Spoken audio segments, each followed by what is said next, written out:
Hey, so I just wanted to start with a quick apology for this video. It's not in any way, shape or form how I hoped it would be from how I filmed it to its final form now, so just, please don't think that the rest of the videos in this garage conversion series will be like this. So yeah, this was the garage how you last saw it over 2 months ago now. The first thing that I wanted done was the power and lighting. You wouldn't normally do things in this order, but as I don't know how long it would take for the garage to be fully converted, I thought that if I at least do that first, then I have the ability to make some form of videos in here in the meantime, whilst everything's still being worked on. I thought that this column would be the perfect place to have the light switches and sockets fitted, thanks to the fact that it will still be exposed once the walls are all battened and boarded up. But first, it needed prettying up a little, as it was filled with holes, and I had some mortar left over that I could use to fill them. But seriously though, what are the previous owners up to here, filling the column with this many holes? I mean, it does seem a little excessive. Also, to my surprise, the top brick was completely loose, so I had to have a go at mortaring that back on too. First, I had to remove the old mortar though. Sorry about this random shot, I just really liked how the old mortar looked like strewn across the floor. Here I am mixing the mortar. So even though I'd mortared 2 bricks before this, I was still super cautious and slow doing this. It actually took me 29 more minutes from this point to have the brick fully laid and the rest of the column touched up. So yeah, I definitely don't think I'd be any better as a bricklayer than I am as a YouTuber, and I'm pretty bad at that, to be fair. I thought I'd leave in this random shot too, as I really liked how it kind of looks like I'm icing a cake, and it's been like at least a year since I got to have any cake. I'm sorry, I'm hungry. Although in this circumstance the cake is definitely a lie. I probably should have fully repointed the rest of the bricks too, rather than just dabbing on the mortar like you see me doing here. But the rest of the bricks on the pillar were all sat pretty wonky, so there's only so much I could do before I would have been better off just rebuilding the entire thing. And given how bad I am at bricklaying, this seemed like the better option. Just repointing with my finger here, very professional. So here I am, done with mortaring the column. You can see all of the mess that I made down here on the floor. So because the column has a very industrial vibe to it, being exposed brick, and because the light switch and sockets are going to be surface mounted on top of it, I thought they'd be perfect to go for metal clad switches and sockets. I ended up getting 2 2-gang light switches and 3 2-gang sockets from Toolstation, as the plan was to have 6 sockets at my disposal from which I could run, extension leads, etc. And 4 Ikea Lighting tracks that I plan to have fitted on alternating beams. I went for the Ikea Skenninge range, I think that's how you pronounce that. Firstly for price, secondly because when I can afford to expand the system in the future, I feel like this lighting system is more likely to still be around and not have been discontinued. Fingers crossed. And thirdly, because I just really love the system. It is so versatile. I'll be able to add, move or remove lights to suit the different projects that I'll be working on.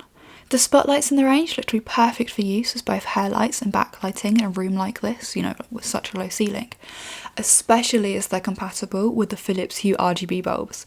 So I'll be able to have RGB backlighting, finally.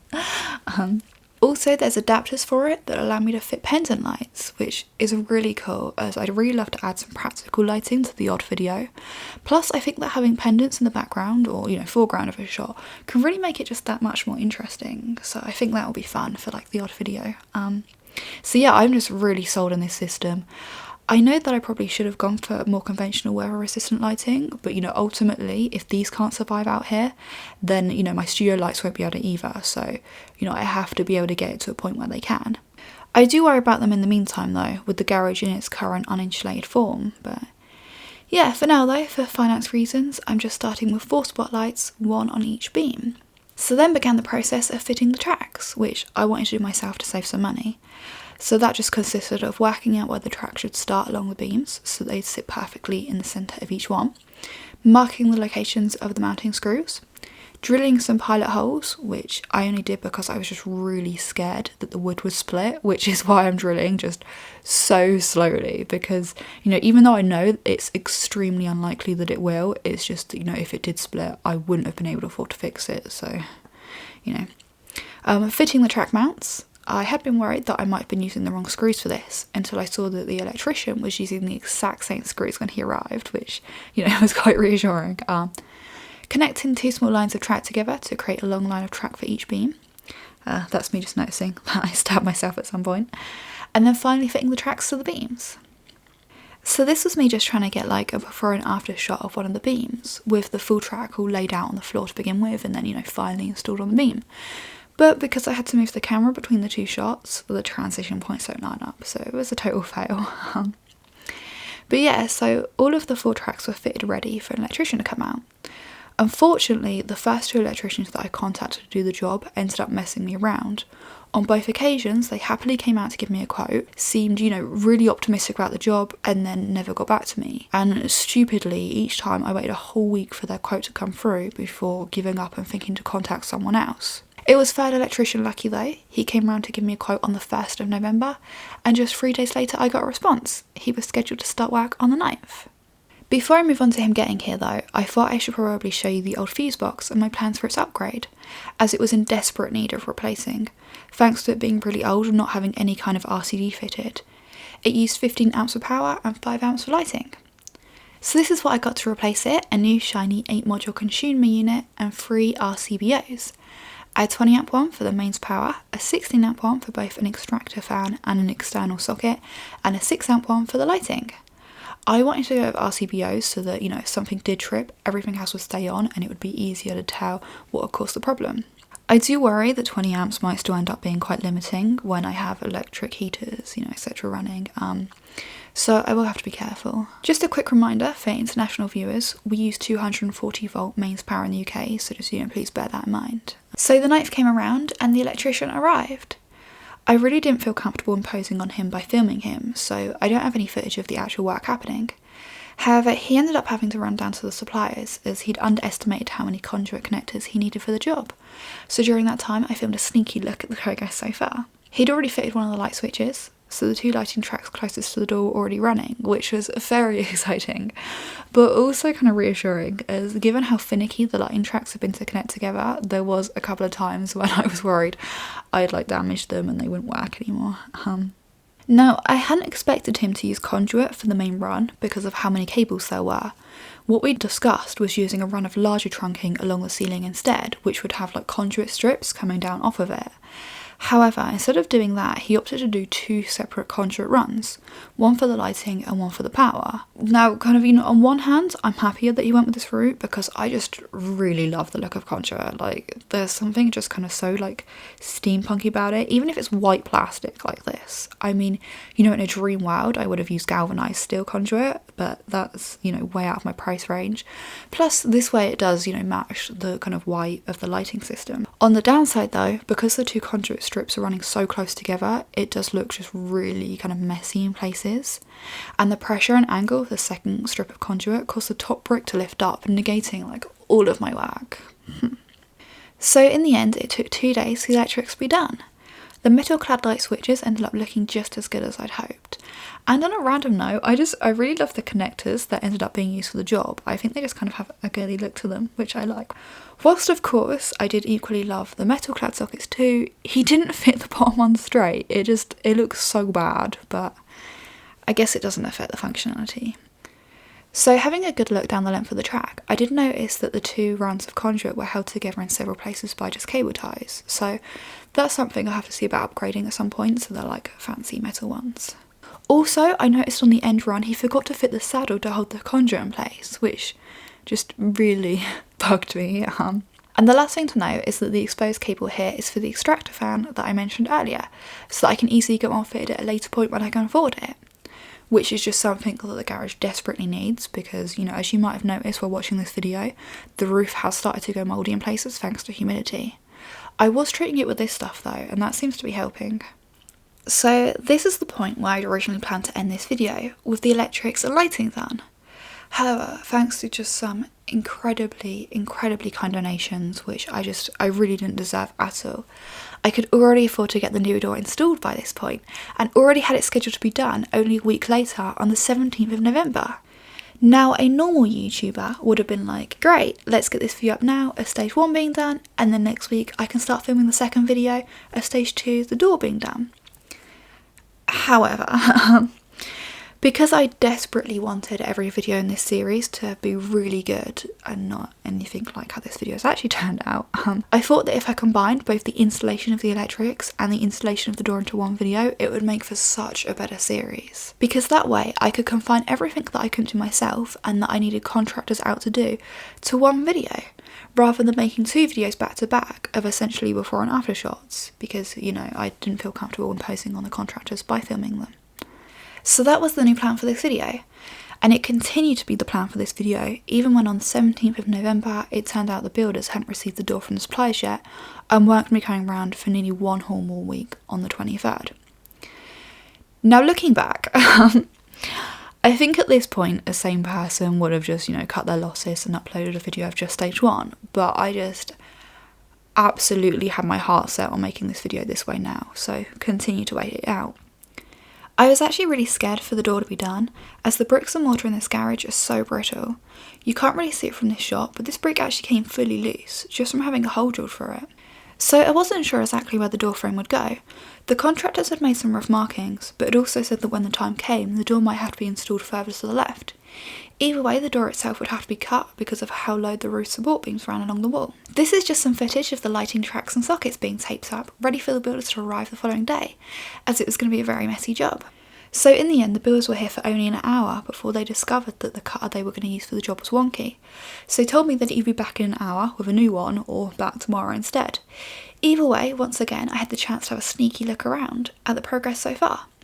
And so far they'd got the lintel installed. And you can see the door down here in its frame. I can't believe they just chucked everything on top of it. But they did cut about 7.5 centimetres of height off, and you can see the bottom of the door propped up against the column here. They did manage to get a new cutter that day, and by about 6 PM I had a nice door frame fitted.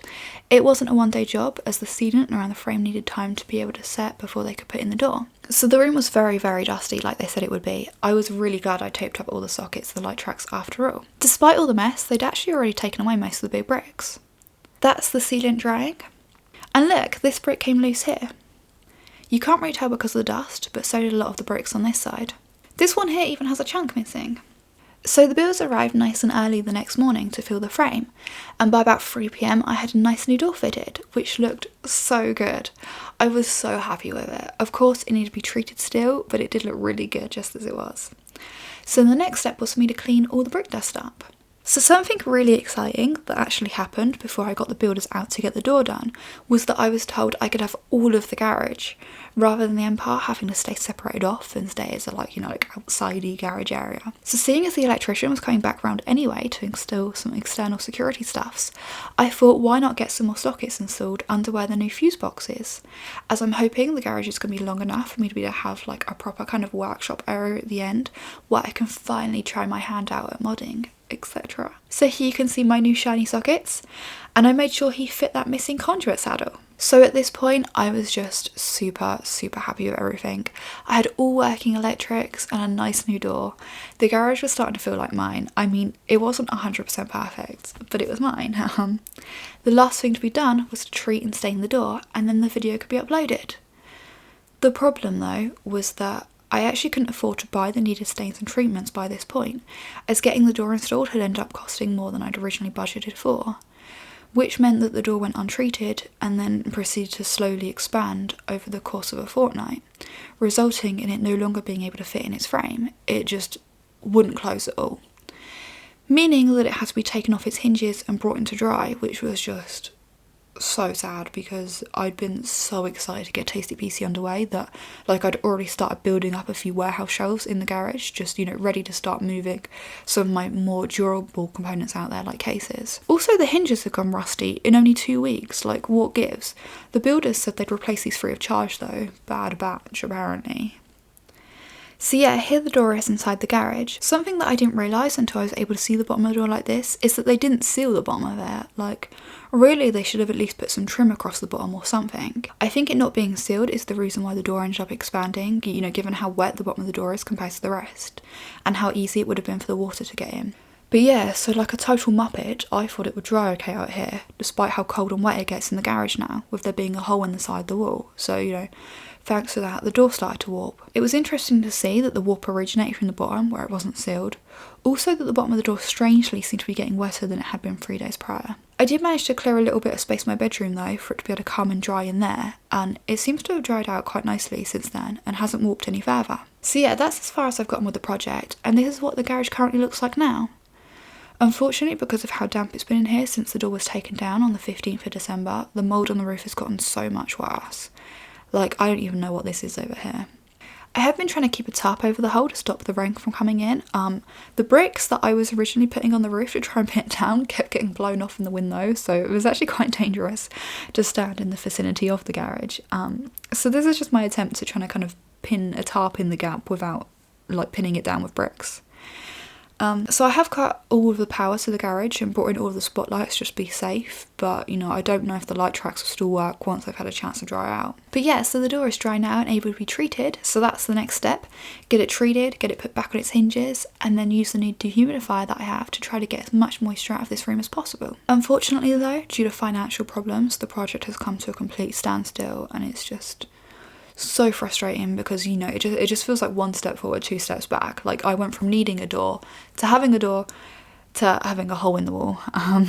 So yeah, I don't know when the next garage update video will be or how long it'll take before I'm able to start using the garage in some capacity. But until then though, I will try to get some form of videos up in the meantime. I've analysed that I should be okay to review mechanical keyboards because, you know, I can record a voiceover to the videos where it's quiet in my bedroom, like I'm doing now, and then just get B-roll shots in the garage, you know, thanks to them being kind of self-contained products. I believe that I should also be able to make my first ever toy video this month. It's an area that I've wanted to expand into for years now, and I think it will be a lot of fun to make. So yeah, because I should still be able to make some videos in the meantime, I'm very optimistic for 2018. I think it will be a really good year for the channel. Especially as once the garage is done, I'll feel like I'll finally have the space to make all manner of videos. Like, I've just written down so many hundreds of ideas over the years that I just haven't been able to make, that I feel like once the garage is done, I'll finally be able to start making some of them. It's just such an exciting thought for me. So I just want to say a massive thank you to everyone for sticking around and for supporting me in the channel. It really just means so much to me, so just, you know, thank you so much.